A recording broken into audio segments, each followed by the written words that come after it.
Hello everyone, welcome back to Night Call. When I loaded back into the game, this is where it put me, so we might have to make our decision again, but I know we decided on that guy. Your neighbor flushes the toilet, blah blah blah, get moving with my investigation. I'm pretty sure it's him. Let's go back. Let's end the night. Phone rings, you impulsively take a step back. It's the moment of truth. Yeah. So we did all this last time, but it looks like it doesn't save. I guess I could say, where are you? For a second you think she's going to tell you, but then, somewhere. None of your business. A light clinking noise, the sound of a teacup on a coaster maybe? I'm listening. What have you got for me? She clears her throat, her voice sounds louder, more confident.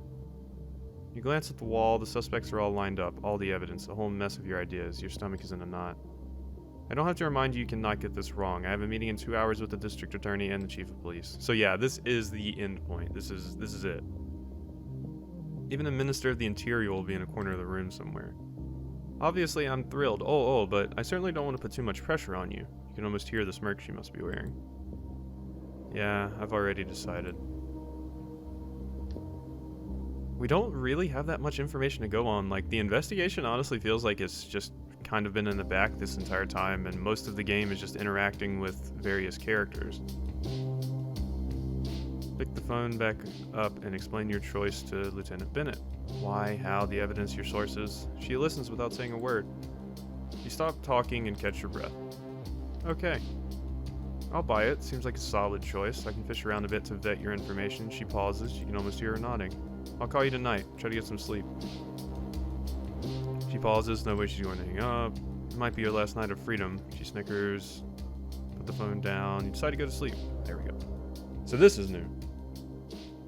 With a heavy hand, you wipe your tired face. You slide open the open sofa bed. Oh yeah, okay, no, this isn't new actually. You sigh when you think that in just a few hours, it'll all be over. You'll have answers, Bussett will have her arrest, Paris will be peaceful again. Just what about you? What'll you do? You shake your head and your mind wanders for a second. Your eyes close and you can feel yourself drifting off, until you hear a voice break out in the distance. He's desperate. And then, silence. You close your eyes without any idea where the voice is coming from. A second later, you're asleep.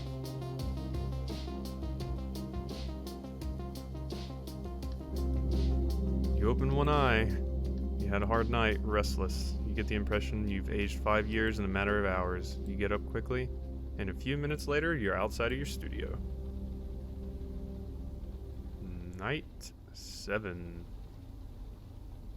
Alright, I guess we're just gonna drive around.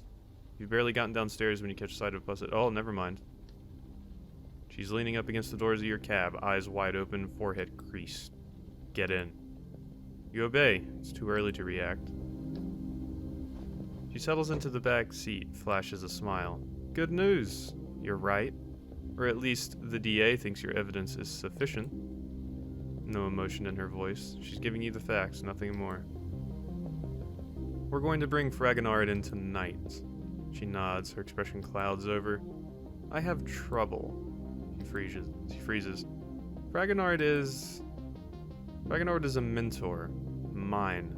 And half the squad's. You can't understand. He's an institution. She stops, clears her throat. I need your help. One last time. Later on tonight, we're going to get Fragonard to leave home and find a way to get him into your taxi. She pulls some kind of pin out of her pocket that she puts in a little cubby just above the car stereo. This is a bug. You need a confession? If you feel like it, if you think you can manage. I've seen you and heard you enough to know that you have a trick, a gift for getting people to talk. I need someone I can trust to get close to Fragonard without making him suspicious. He's a cop. He knows how we work. No one's ever sent a taxi driver to make an arrest. He won't put up a fight. I hope he'll open up to you, that he'll confess before things fall apart. Not too far from the hospital where he goes for his treatments, there's an alleyway under construction. There won't be any civilians, just us and him. She sighs. 2 teens walk by the cab and the intense smell of weed fills the cab. Busset doesn't budge. I know you can do it. If you stick to the plan, nothing can go wrong. Understood. If I say any of the other options, she's just going to get angry, so let's just go with her. She gives you her typical smile, like an owner admiring her dog performing a perfect trick. I'm off. She lays her hand on the door handle. You pick the subject up, drive to the meeting point, and you're free. Easy as pie. She gets out of the cab, slams the door, and walks quickly away. Shit. Shit. Shit. You hit the dashboard, intense pain spreads through your hand, you grab the keys in the ignition and turn. The motor comes on. Your night is about to begin. Your last night. My last night call. Well, if this is my last night, I guess I don't really have to worry about money, do I? So I could either go see her again, or I could go pick up Hervé. Let's go pick up Hervé. I don't have to worry about money. You look up, an office tower somewhere high up. I need a ride, cabbie. Yeah, sure. The door opens, it's Hervé, blah blah blah. How's it going, Oing? Hi, Hervé. Start the engine. You look in the rearview mirror and you realize that the homeless man is clutching his left side. Well, alright already, Freddy. Is everything alright? Gives you a vague answer. Yeah, sure, fine. A pause. He can't help making a face. Insist. You're really not looking that great. Don't worry, don't worry. I got in a little fight last night with this guy. Well, that's taken care of now. All taken care of. He smiles, revealing a row of bad teeth.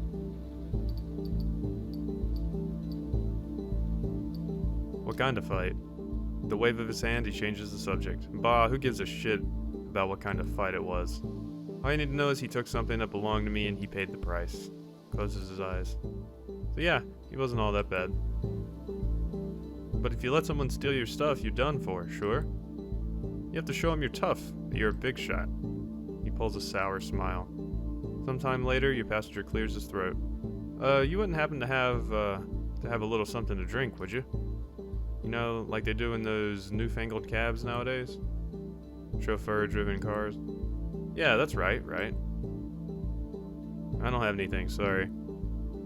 He nods. I don't mean water, you know. You smile. I realize that. Ah. He sighs. Usually you're not such a pain. Relax, will you? He gives you a black look. Questions, you know. I've got those morning, noon, and night. I'm sick and tired of them. He loses himself in thought. As you drive along, you see him struggling to keep his eyes open. They are more often shut than open now. Let's turn up the heat, yeah. Your passenger's head jerks back up. Ah, you are really a good guy, you know, yo? Passenger gives you a sleepy smile. Hey, serious, you don't mind if I get a little shut-eye on the way, do you? You nod. Enjoy. He gives you a smile, but it's still a painful grimace. Next thing you know, he's sound asleep. You continue to drive in silence, soothed by the warm air of the car heater. You pull up in front of a nondescript gray building. Your passenger immediately wakes up and looks around. Shit, this is great. I'm first. Where are we? An organization that hands out clothes for winter. I heard they were going to open a pause. He's searching for the right word. A new shop, you could say. And I'm the first one, huh. When does it open? 2 days from now. Your eyes widen, your passenger gives a little laugh. Don't worry, I have plenty to keep me busy. He pats his pants pocket. I found some books, one on yoga, and then a book by that old handsome dude, you know, the guy who talks on the radio? It'll help pass the time. Oh no. I think he's talking about Francois. He gives you a tap on the shoulder, he reaches for the door and stops short, overcome with a spasm of pain. Fuck. Are you okay? Yeah, don't worry. I'm taking you to the hospital. No, I'm good. He opens the door and climbs gingerly out, and, thanks for turning up the heat. That was nice. Next thing you know, he's disappeared down a dark side street. You sigh and start the cab. Damn it, Hervé. Okay, there he is. There's our guy.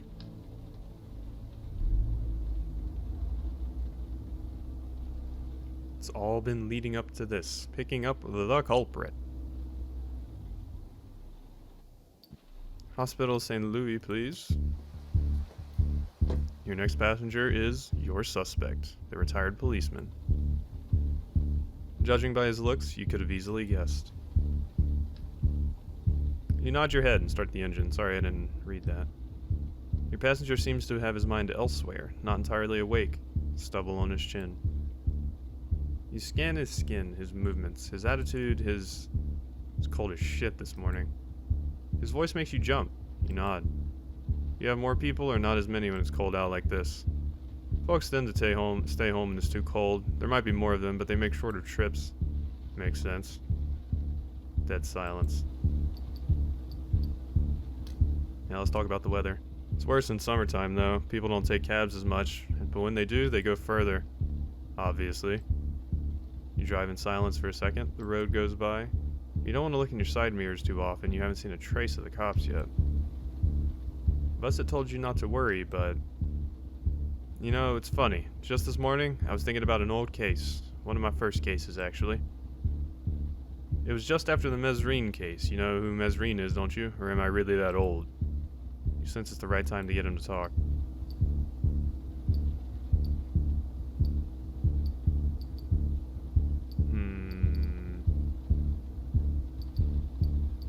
That rings a bell. Nope, never heard of him. Public enemy number 1 or yes, yes.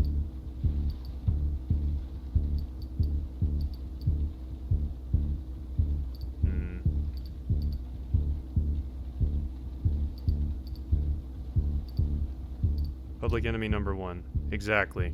Public enemy number 1. Yes, I was right. Okay, because I'm assuming that I have to, you know, make him happy and he'll talk. I joined the force a few months after his death, and everybody was still talking about it. Public opinion was very divided. Did the cops murder Mesrine, or was it self-defense? I know the answer. They shot him down like a dog. He looks straight at you. You can see the hint of an underground fire roaring deep in his eyes. Now, I most certainly do not want to die like a dog. Understood? Catches his breath and is clearly shaken. He pulls ever so slowly, reaches into his pocket and pulls out his weapon. Where did Busset ask you to take me? Oh, fuck. Oh, fuck. Oh, no. I did too well.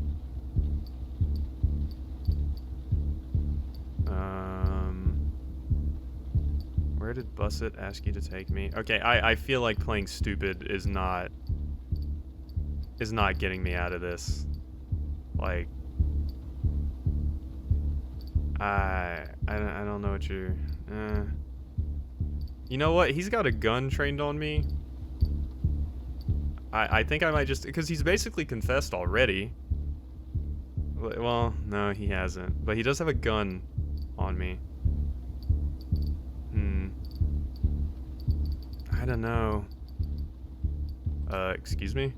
Don't take me for a fool. Yeah, I mean... A warehouse. Someone garage. They're waiting for us there. An ambush. I'm no Mesrine, you know. I'm not going to pull a grenade out from under the back seat here. Cuts off with a groan when he starts speaking again. His voice is chilling. Busset.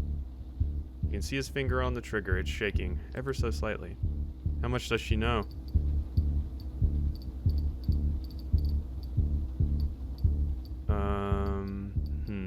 I don't know everything. She has evidence or don't shoot.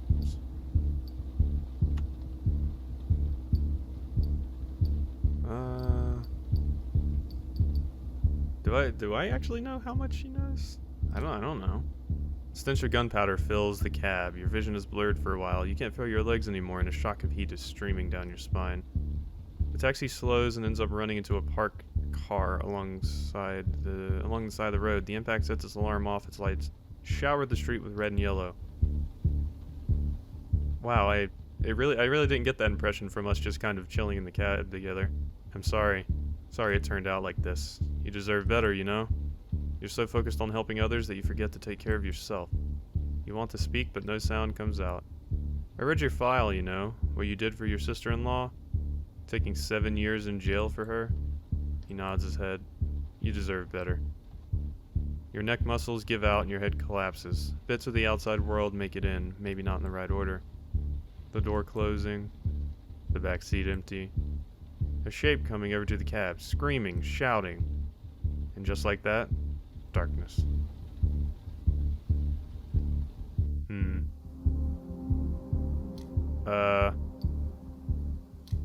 Wait, do we have to redo it? It just put us back at the start. Is that a game over?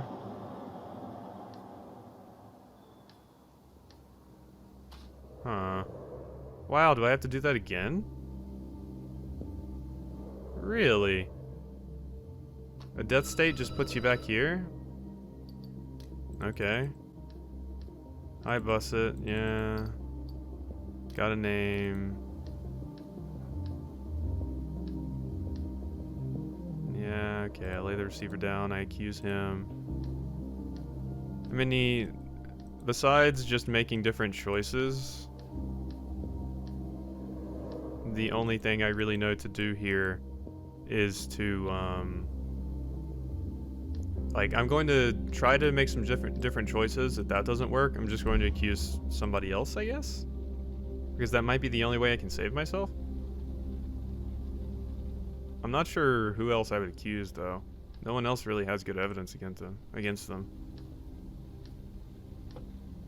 Alright, here we go with this. Can we just... No. Manual. So we can get through it faster. Because we've already seen all of this. Huh. Let's just keep saying nothing. Get us through this faster.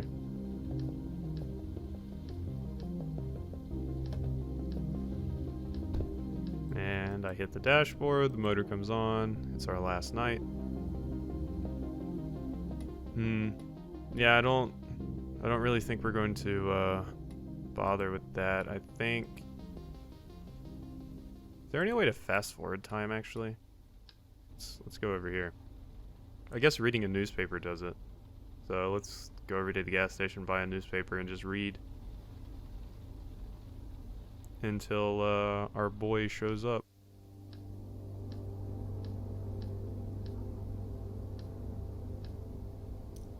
Alright, into the mini mart.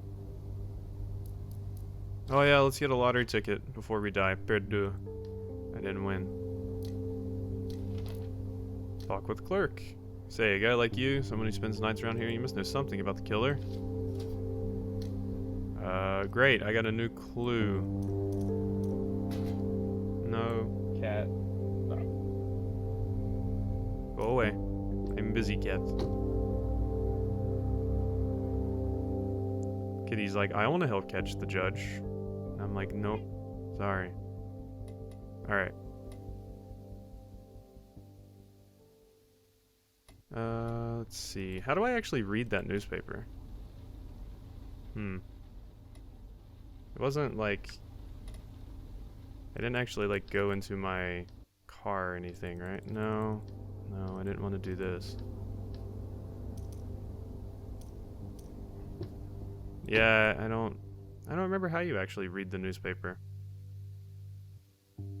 I don't remember being able to just access my car from here. Yeah, I'm pressing all the keys, nothing, and this is just the Passadex. So I guess we do have to pick someone up. Either that or just waste time driving back and forth. I mean, hey, let's drive. Let's see if he doesn't show up at this next area, then we'll do what we're supposed to and just pick one person up. And it'll have to be the lady that says weird stuff. Yeah. Okay. Leave the gas station. New people? Yeah, but... Okay, let's just pick her up. She's always fun, I guess.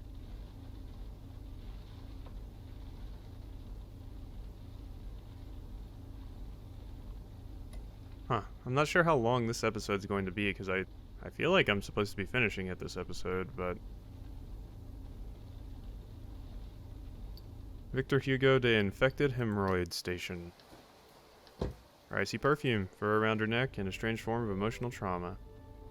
Oh, it's you again. You know, dickhead. My daughter and I were talking about you the other day. You listened to me. I don't often cross paths with people who listen to me and don't make fun. I really appreciate it. He flashes a sweet, charming smile. Suck your mother. She gently shrugs her shoulders. Drive towards the 16th arrondissement, please. Purses her lips and manages to stifle the insult, ready to escape. You start the car, praying that this time around your passenger won't say anything. I am devastated. Devastated. Raise an eyebrow and look in the mirror. An entire year of therapy vanished into thin air. Humph. Runny colon. How terribly sad.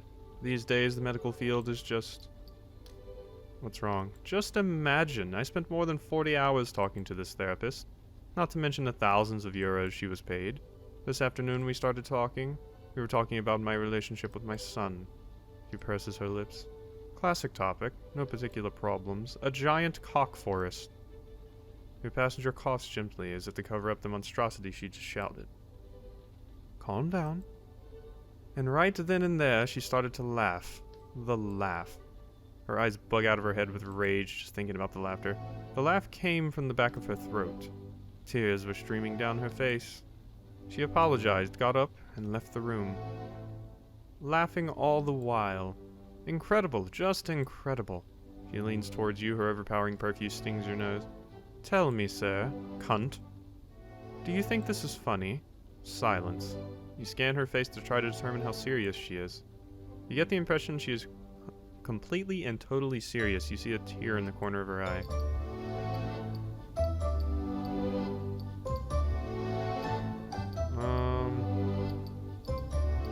It's surprising. Your passenger pauses. Surprising? Yes, it's not your everyday problem. It's a handicap, a disease. You shake your head apologetically. She crumples in the back seat, the stench of her perfume suddenly becoming less intense. I'm everyone's laughing stock, aren't I? I don't know. She can't hear you, she's talking to herself. Oh, Angelique, old Jean-Pierre's good wife. Twat, twat, twat. She couldn't take the fact that he left her for a woman half his age. She's gone crazy, you know. She's unrecognizable with all her tics, the stuff that comes out of her house, monstrosities, insults. Your client sighs. I'm not sure which option I could have chosen that wouldn't have made her angry. My therapist generally hates it when I speak to myself in the third person. She says it's dangerous, that it separates us from who we are. Piss-filled water skin. I'm not so sure I feel like taking all of her terrible advice. She closes her eyes. Her face, the tears of laughter. How traumatic. You should file a complaint. File a complaint? Yes, the Bureau of Shrinks or whatever. Keeps an eye on you. No. Shit. No.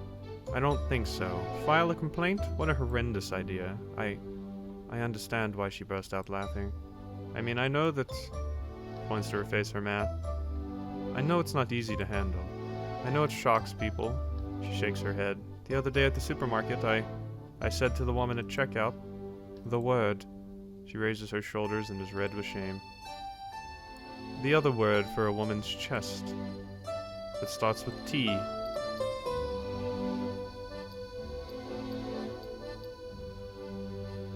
I see. I must confess that it was funny. The look on her face when I said that word. She lets out a giggle. You almost reached your destination. Maybe I should call her back. Who? Whore. My shrink, as you put it. She was a big help. 6 months ago, it was much worse. Swallow uncomfortably and prefer not to picture what that must have been like. You pull up in front of your passenger's building. She pays her fare, but doesn't get out right away. It's silly, actually. Syphilis. When I'm angry, I don't cuss at all. Maybe I should be angry more often.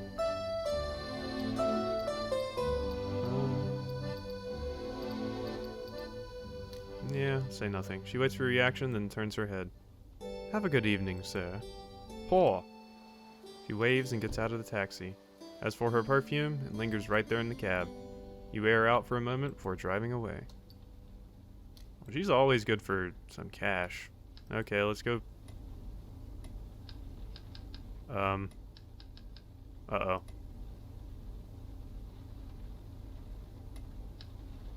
Okay, there we go.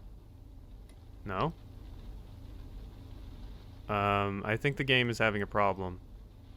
So, I believe what happens is once you do that first passenger, it spawns the only passenger that you're supposed to be picking up at this time, him, but he spawned on the outside of the city, so I can't access him. There's no streets to get to. Okay, I have an idea. Let's go back to the main menu. And usually when you load back in, it loads you back into the middle of the city. And hopefully that moves him as well so I can actually access him. That is a weird bug. No. Oh, fuck. Okay, I'm back after delivering Hervé to his destination, and we can actually get to Fragonard now. So, the only thing I can think of is... maybe I tipped this guy off too much the first time?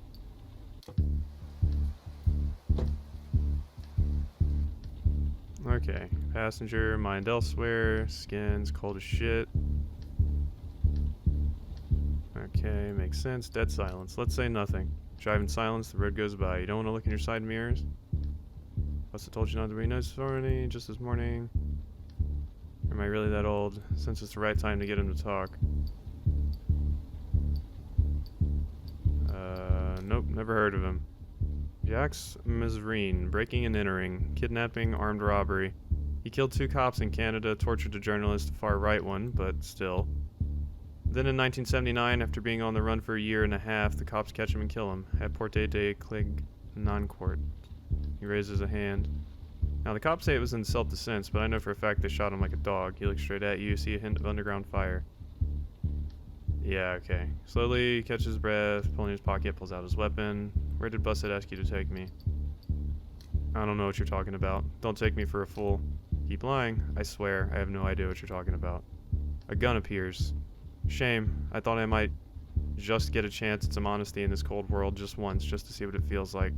I dedicated my whole life to the justice system, to getting the truth. At least that's what I tell myself and what I say to new recruits.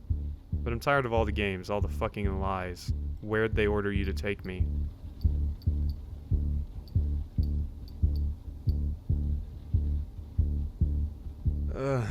He really doesn't seem like he's gonna fall for the lie.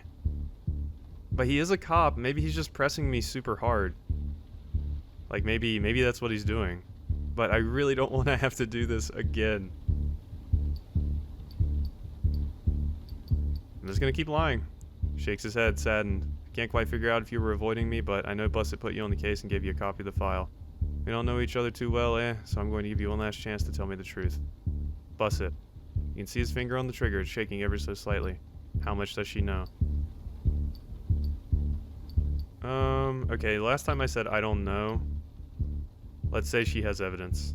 You hear a long sigh coming from the back seat. A few seconds go by, you try to concentrate on driving, despite your sweaty hands and dripping brow. Okay, why hasn't she tried to arrest me then? You shrug. Don't know, she told me it would be easier this way. I think she hopes you'll turn yourself in without a fight. He looks away. You know, Busset is really one of a kind, but she doesn't fit into today's world. Neither do I, for that matter. The weapon he's holding is shaking slightly, wavering. You suddenly notice he's speaking to you in a more familiar tone. That's why he killed them. Bastards. All of them. Rapists, murderers, and liars who escaped prosecutions. Now Busset'd like to do the thing I did. Slam a bullet into the head of the first murderer she could get her hands on. But she can't. You just can't do that anymore. A long, painful, heavy sigh. In any case, now there's only one truth left. No more confrontation, no debate, no need for justice to be served. They were guilty, and I killed them. I can write that down if you want, it's no secret. I knew I'd be caught sooner or later, either by Busset or by... His sentence hangs in the air. I'm sick, got cancer, all over. They hope some new drug might cure me, but what's the point, honestly? He abruptly accelerates his speaking pace. I don't want to go to jail. A cop can't go to jail. I don't want to see my face on the cover of magazines and newspapers. But I don't want to deny Bussett the pleasure of catching me, her and her team. So here's what we're going to do. There's a place in Montmartre, a place I really love. It's my first memory of Paris. I must have been 6 or 7. My mother had come all the way from Martinique. She thought she could convince my father to... Yeah, anyway, there's no point in telling this story. No point? Why? He looks away. There's no point because there's no moral to the story. My parents were selfish people. They preferred their own personal comfort to keeping me safe, to raising me right. Anyway. There's a bench up there, not far from Sacré-Cœur. This bench has 2 clear advantages. First, it faces the city of Paris, southern facing. All the monuments are there, staring back in splendor. He starts to speak with confidence. I especially like it when all the buildings poke out above the cloud of pollution. Notre Dame's square towers, Pompidou, and its colored pipes, the Eiffel Tower. He shakes his head and his voice sounds deep and serious again. The second advantage to sitting on the bench is that you turn your back to Sacré-Cœur, an ugly building. They only built it to rub the church the right way. He looks away and remains silent for a while. His hands shake a little. I want to see Paris one last time. It's a little too early to watch the sunrise, but at least there will be people around. Lovers, life. I just wanted to go sit on the bench, look out at Paris alone for 5 minutes. And then you can go to the meeting point so Bussett can pick me up. What do you say? Okay. You turn around. You'll see. The view is incredible. Neither of you says a word for several minutes. You drive in silence. And as you're beginning the climb to the top of Montmartre, the cop lowers his weapon. I want to apologize. I'm sorry I hurt you the night of the attack. Everything could have turned out so differently. You're nothing like the guy I took down, you know? He was a kid at the time, and there was something in his eye, something bad, something evil. His eyes sparkle for a bit. Tears, perhaps? Seconds later, you park a few meters away from Sacré-Cœur. The bench is right over there. I just need 5 minutes. 5 minutes and we'll go. Got it? You nod.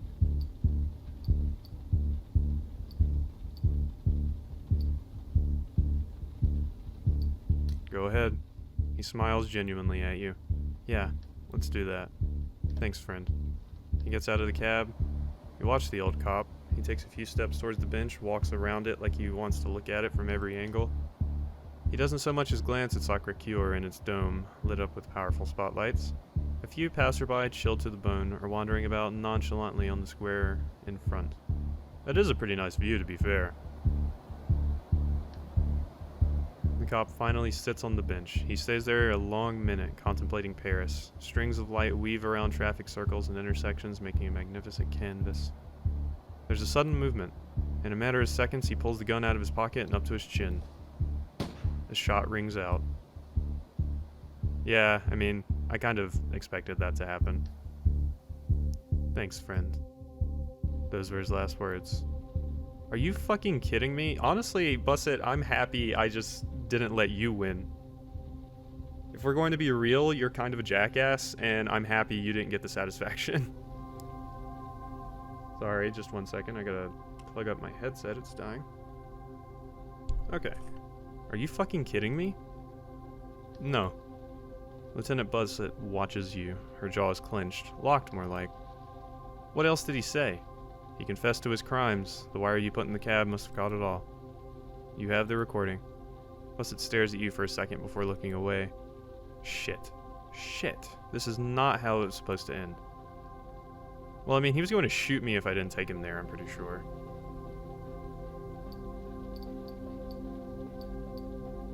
He talked about you. About me? What did he say? It's all in the recording. Said you were like him. Of course, that guy was my mentor, a father figure, actually. He taught me everything I know. That's why I slipped you his file. I couldn't investigate him. No one on the team wanted to either. It was unthinkable. Unfeasible. Fuck. Semblance of a smile spreads across her face. Awkward, strained perhaps. Makes her blood curdle. You're free to go now. Don't leave the country, though. We might have some questions for you at some point.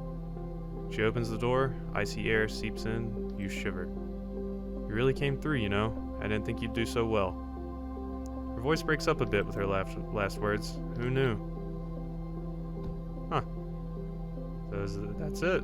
She gets out of the cab and slams the door behind her. A blunt, metallic noise.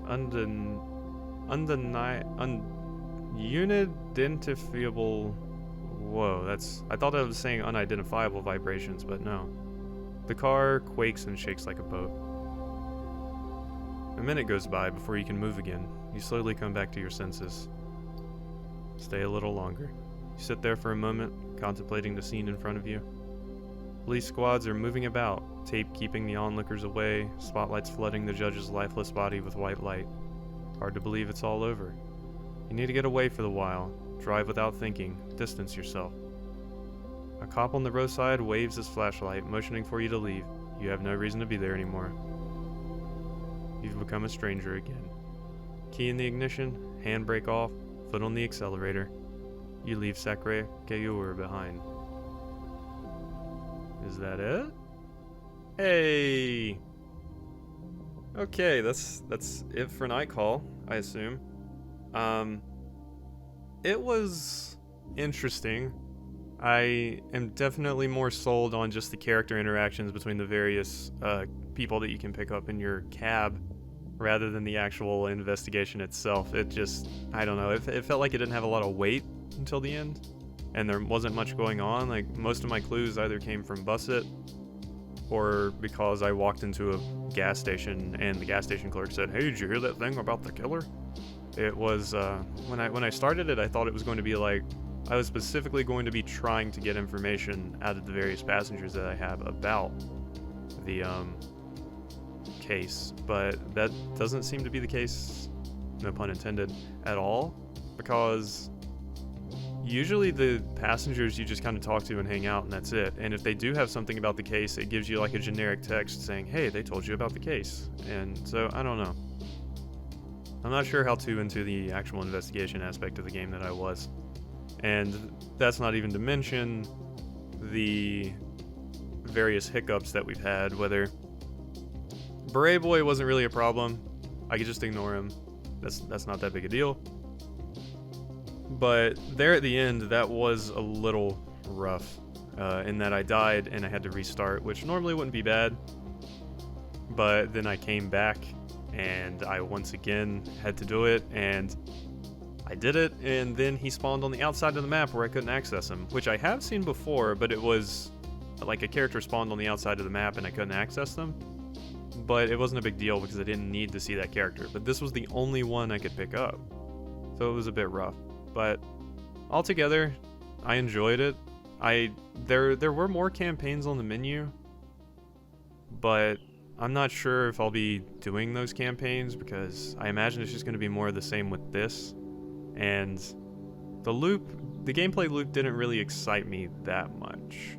Like, it was interesting, and there were some cool things going on, but the investigation was the big part of the reason I wanted to play this game, and that just wasn't really there that much. So, I think this will be the finale. The sun is about to come up.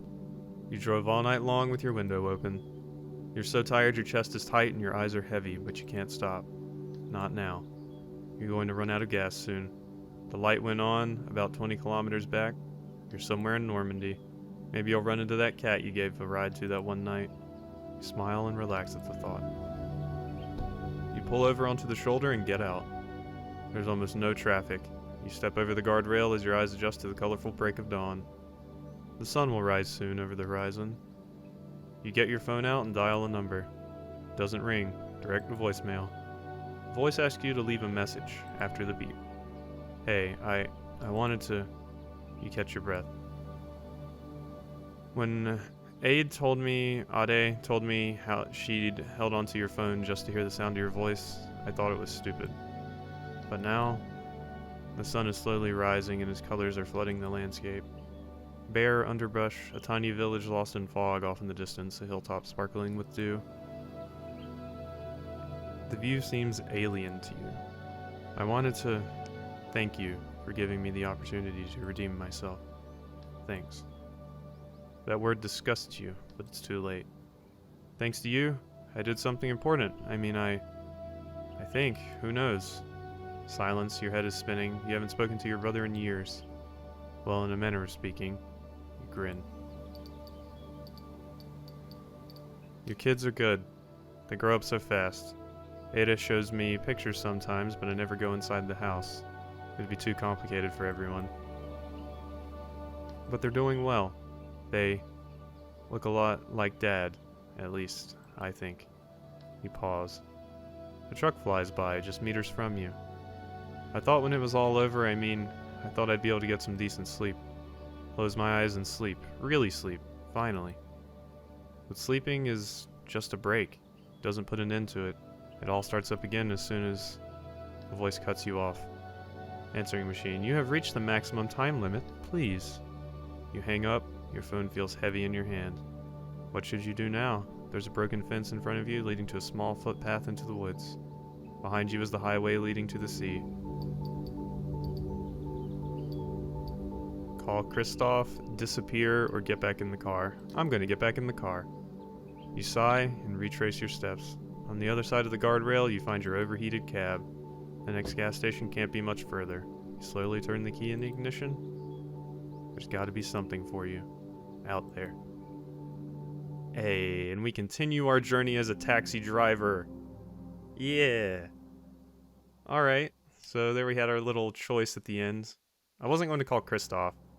That wasn't going to happen, but I did consider disappearing. But that's going to be it for Night Call. I hope everyone has enjoyed. I'll be back with a new game when all of these episodes go up. I can't remember if I said I hope you enjoyed, but I hope you enjoyed. This has been a fun experience for me, even with the little hiccups, and I will see you next time.